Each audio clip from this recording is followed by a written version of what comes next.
BC బంధుకు రాష్ట్ర వ్యాప్తంగా బీసీ జేఏసీ పిలుపునిచ్చినటువంటి నేపథ్యంలో స్వచ్ఛందంగా బీసీలందరూ బీసీలకు మద్దతుగా ఉండే వాళ్ళందరూ రోడ్ల మీదకి వచ్చినప్పటికీ కూడా ఇంకా కూడా కొంతమంది విద్యా సంస్థల యాజమాన్యం, కొందరు వ్యాపార సంస్థల వాళ్ళు, కొందరు ప్రైవేటు కంపెనీలు నడుపుతున్నటువంటి వాళ్ళు ఇంకా బంద్ పెట్టకుండా, బంద్కి మద్దతు తెలపకుండా చరిత్రలో బీసీ వ్యతిరేకులుగా మిగిలిపోయేటువంటి ప్రయత్నం చేస్తూ ఉన్నారు.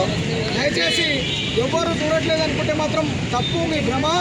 ఖచ్చితంగా అందరూ అన్నీ చూస్తూ ఉన్నారు, అబ్జర్వ్ చేస్తూ ఉన్నారు. ఖచ్చితంగా బీసీలకు మద్దతు ఇవ్వవలసినటువంటి రోజు కూడా మీరు ఇళ్లల్లో ఉంటే మాత్రం బీసీలకు ఉద్యమానికి గడ్డి కొట్టినట్టయితుంది. కాబట్టి దయచేసి సమాజం అంతా కూడా, నేను ఏ వర్గానికి వ్యతిరేకం కాదు, ఏ పార్టీకి వ్యతిరేకం కాదు, ఎవరికి వ్యతిరేకం కాదు. కాబట్టి శాంతియుతంగా జరిపేటువంటి ఈ బంద్లో స్వచ్ఛందంగా మీరు అందరూ కూడా పాల్గొనాలని విజ్ఞప్తి చేస్తా ఉన్నాను.